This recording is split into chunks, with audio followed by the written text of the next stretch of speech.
Well, good morning, good afternoon, or good evening, ladies and gentlemen. Thank you for joining us in another installment of our video PowerPoint series. Today, we're finally moving into Unit 4, Cells. So what better place to start than at the cell theory? So today, with the cell theory, what we're going to be talking about is what the cell theory is, the components, and the scientists that led to the creation of this theory. So, without further ado, let's go ahead and dive headfirst right in. So, Robert Hooke is the first gentleman we're going to be talking about. In 1665, he made a quite monumental discovery. He was an English scientist. Behold the majesty. So he developed the first compound microscope. It looks something very similar to this. So he went ahead, created the first microscope. As you can see, it's a little bit different than what we use now for a microscope. I mean, we have some basic components that are still the same, like the eyepiece. I guess you could say the barrel's still there. The focusing screw, which would be our adjustments. The objective lens. Now, but what he did use was he used a water and oil flask, or lamp. And what this did is it allowed him to go ahead and magnify the image. Think about like when you go ahead and look at something like through a glass of water, right? When you do that, it appears bigger, correct? Exactly. So this was the basic principle that Hooke used to work on his microscope. So Hooke, what he's known for in 1665, he used his microscope to look at cork cells, which looked very similar to this, right here. So Hooke coined the term cells. What he saw under the microscope reminded him of the living quarters of monks. So as you can see here, now we're not saying monks lived in jail, that's not what we're saying at all, but they lived in very small square rooms, often back to back. So based off what he saw here, he said that looks very similar to cells, like what we have right down here. So that's where the term cell came from. The next gentleman we're going to talk about is a man by the name of Anton van Leeuwenhoek. So he was a Dutch curtain maker who liked to go ahead and ground and create lenses as a hobby. Once again, he is rocking that 1600s curly wig hair. So he improved and perfected the microscope. So he took Hooke's design and improved upon it. He was the first to observe living cells, which he gathered from blood cells and bacteria from his teeth. The next gentleman we're going to talk about is Matthias Schleiden. So Schleiden was a German botanist. A botanist works with plants. So here we have Schleiden, and he observed that all plants were made up of cells. So he went ahead, took a plant, looked at it under a microscope, and what he saw was this. So as you can see here, the structure of the plant cell, very rectangular, and it's got these real nice chlorophyll or green pigmentation floating throughout it. Now, easy way to remember this. So Schleiden worked with plants. So in the past, the way people have remembered this is Schleiden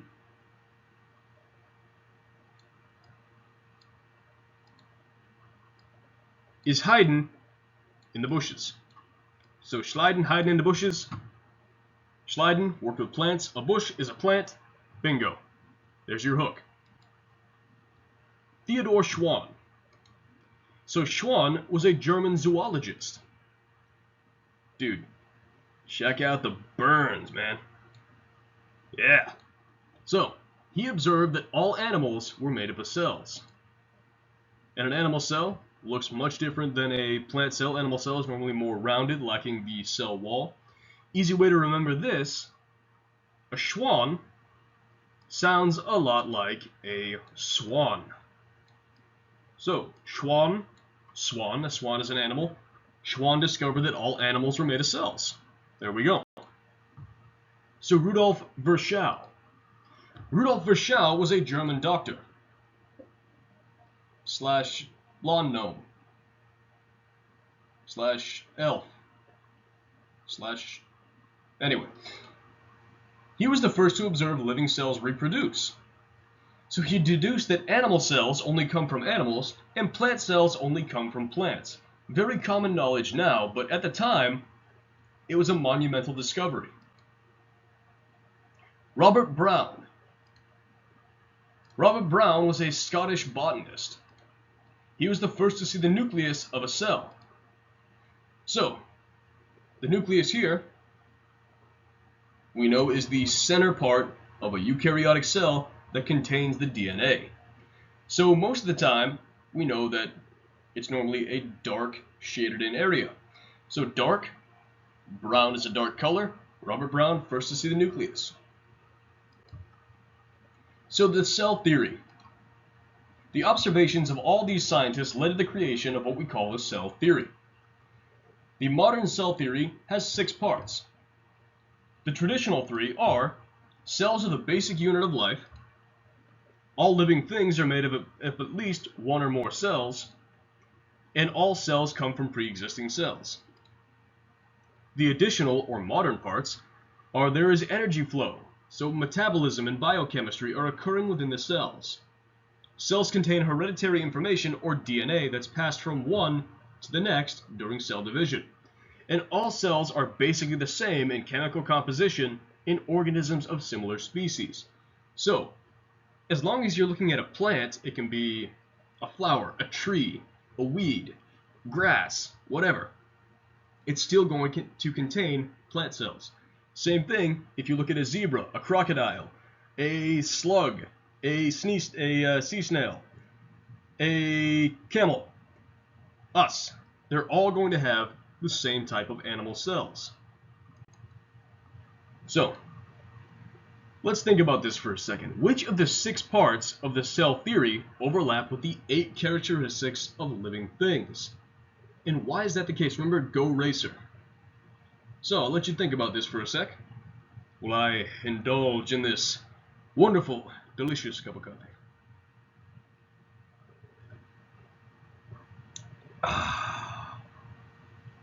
Tell you what, man, coffee, making the world go round. All right, so let's see what you came up with. So we have cellular organization, right? All living things are made of cells. Reproduction, DNA is passed on from one cell to the next. Metabolism, all cells obtain and use energy. Homeostasis, the cells maintain a balance with their outside world. Heredity, so like we said before, they carry on and pass on genetic information. Responsiveness, cells respond to the area around them. And growth and development, cells, they kind of grow when they go ahead and reproduce. They increase in size, then split down the middle. So that will also work. And they also adapt through evolution. So cells will change over time depending on what needs to happen. So the organization of life, it kind of works like a hierarchy. We start off very simple and work our way up to the more complex. So organisms can be single-celled or multicellular, right? Multicellular organisms are organized into complex structures. So multicellular organisms, like us, are composed of a wide variety of different types of cells and molecules. The multicellular organisms have specialized cells to perform a single function. So think of some types of cells that we have in our bodies. I mean, we got skin cells, right? We got nerve cells up here in our brain. We got blood cells carrying oxygen throughout our body. White blood cells that go ahead and fight off infection. We have muscle tissue or muscle cells. So as you can see, we have a wide variety of different functions that these cells can serve. Like we said, red blood cells carry oxygen, muscle cells provide movement. So basically the way this works is we start off with the smallest. It's kind of like a hierarchy. You start off with the smallest and work your way up to the largest. So our basic starting point here are molecules. So molecules, we're talking about things like water, carbon, anything that we go ahead and combine, made from elements. Those are our starting points. So when we get a bunch of molecules all combined for the same purpose, we go ahead and get a cell. So when we go ahead and combine our cells here, for example, we got red blood cells. If we have a bunch of cells all being used for the same purpose, we go ahead and combine those to get tissues. So tissues in this case, we have a bunch of cardiac cells or muscle cells, and this makes cardiac muscle tissue, or the heart, or what makes up the heart. So when we have a bunch of tissues all combining for the same purpose, this is what leads us to create organs. So we had a bunch of cardiac muscle tissue, and we use that to create the heart, or an organ. So we go from molecule to cell to tissue, and now we're at organs. So organs, when you get a bunch of organs all combined for the same purpose, or working together for the same purpose, you get your systems. For in this case, we're looking at the circulatory system. So we're talking about primarily the heart, the kidneys, and the veins and arteries inside your body. When we have a wide variety of different body systems all working together, that is what goes ahead and creates an organism. So an organism is made up of a bunch of different body systems. So we have our nervous system, our brain and spinal column. We have our skeletal system, our muscular system, circulatory, digestive, respiratory. So all these systems working together to create us. Now when we have a bunch of organisms all living in the same area, trying to live and survive, we get an ecosystem. So an ecosystem is a wide variety of different organisms all living in the same area, trying to live, survive, and eventually reproduce. So we started off with the smallest bit, molecules, and worked our way up. So we started off, remember, molecules to cells, cells to tissues, tissues to organs, organs to organ systems to organisms, and organisms to the ecosystem itself. So we have a real nice hierarchy of how things go. Now, I just gotta warn you, right now, we're gonna take a step back in time. Back in time to about, I'd say, the early to mid 90s. And just a warning, it's about to get nerdy. You've been warned. So here's another way of looking at it. Now go back to the days of your childhood. Now I'm sure at some point you either saw this or you at least know what they are. And what we're going to be talking about, can't believe I'm doing this, but it's a good way to describe it, Power Rangers. Yeah, that's right, I went there. So, the Power Rangers, right? It's a bunch of kids all working together for the same purpose, right? So they're on a team. So we start off with the youngins, right? The kids, all working together for the same purpose. When they go ahead and to come together for that same purpose, we get the Power Rangers, right? So the Power Rangers are going ahead and working together. You know, the big monster comes down, it's like, ah, I'm a monster, ah! So the Power Rangers are like, oh crap, we gotta go ahead and beat this guy. So they go ahead, all working together for the same purpose, and they bring in the big robotic dinosaurs, dinosaurs, I think they were called. Anyway, so all of these come together, right? They're all like, oh man, this isn't gonna be enough. We gotta go ahead and do something else. So, sure enough, they all combine to make the Megazord. Bam, I told you this was gonna get nerdy. You had your warning. Don't look at me with those judgmental eyes. You know it makes sense. Anyway, so the big thing here is we've got small working together for a common purpose, eventually leading up to large. Anyway, the more you know. Let's continue. So what limits a cell's size? As a cell increases in size, its volume increases faster than its surface area. So the amount of things, or the amount of area inside the cell increases much more quickly than the outside. So a cell must be able to fill its volume with nutrients and empty its volume of waste to be considered viable. If a cell grows too large, it will not be able to take in enough food to keep it alive or get rid of waste fast enough to survive. So the bigger it gets, the harder it is to provide nutrients for every part of the cell. And likewise, it's harder to get rid of the waste that can potentially poison the cell. So another way to look at it, with math. So, what we have here is we've got 3 different size boxes. We got a 1 by 1 by 1 cube, a 5 by 5 by 5, and a 5 by 5 by 5 made up of 1 by 1 cubes. So, the total surface area is the height times the width times the number of sides times the number of boxes. So if we start off with our first one, right here, the total surface area would be 6. So we have 1 by 1, 1 times 1 is 1.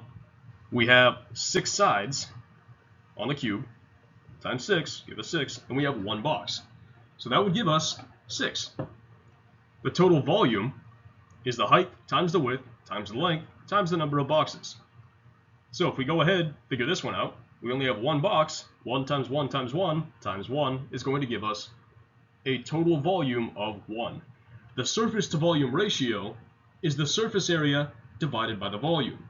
So we take our top number and we divide it by our bottom, and that gives us the surface to volume ratio of 6. Now let's go ahead and work with our 5 by 5 box. So the height times the width, 5 times 5, is going to give us 25. Now we know there are 6 sides in the box, so 6 times 25 gives us 150. So the total volume of the box is going to be the height, 5, times the width, 5, times the length, 5, times the number of boxes. So we have 5 times 5 times 5, giving us 125. So once again, to get the surface to volume ratio, we divide those two. That gives us 12. In the meantime, let's look at our final one, the total surface area. So we have the same 5 by 5 box, but this one is composed of much smaller cubes. So this total surface area is 750. The total volume is 125. So we divide these two out, that gives us a total of 6. So the smaller the surface to volume ratio, the more it takes, or the longer it takes, to get things across. Whereas the higher surface to volume ratio means the more quickly things are going to be able to go through the organism. In this case, it's way easier for nutrients to travel through a 5 by 5 box composed of 1 by 1 boxes than a 1 cube box that's 5 by 5. Long story short, this is why we're composed of small cells rather than giant ones. It's easier for nutrients to move through our bodies. So the types of cells. We talked about this already, but just to review. We have prokaryotic cells. Prokaryotic cells are primitive cells that have very little internal structure. They're very simplistic. We also have eukaryotic cells. Eukaryotic cells evolved from prokaryotic cells and contain numerous internal structures called organelles. Organelles are the structures in the cell responsible for carrying out specific functions. So they're kind of like the organs of the cell. Prokaryotic cells. Prokaryotic cells do not contain a nucleus or any membrane-bound organelles. They're very simplistic. So this would be like our bacteria. They're always single-celled organisms, for example, like we said, bacteria. And they have a very simple structure, basically a cell wall surrounding a cytoplasm. And they divide by binary fission or splitting into 2.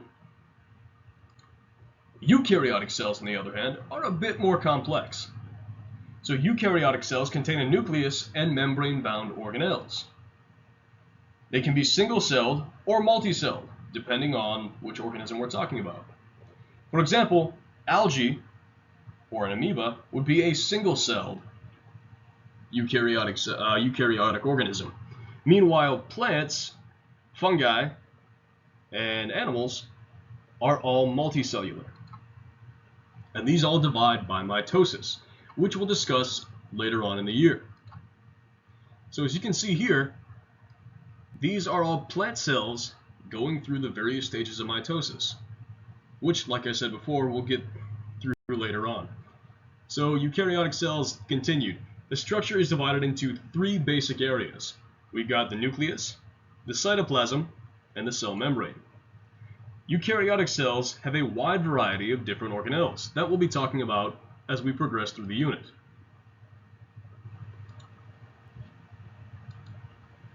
So, here is a basic eukaryotic cell. As you can see, we've got some basic structures. We've got our nucleus, we've got our cell membrane, and inside here we have this gelatinous liquid that we call the cytoplasm. So with that, once again, finally brings this lesson to a close. So, in summary, what we ended up talking about today, where we started off with the cell theory, as well as the scientists who came up with it. So we had some certain scientists here. We had Robert Hooke, coined the term cell, first to see one. LEEUWENHOEK, first to go ahead and observe living cells that he got from teeth scrapings. We have SCHLEIDEN. SCHLEIDEN, hiding in the bushes, determined that all plants were made of cells. SCHWANN determined that all animals were made of cells. VIRCHOW, cells reproduce, and when they do, animal cells come from animals, plant cells come from plants. Robert Brown, first to see the nucleus.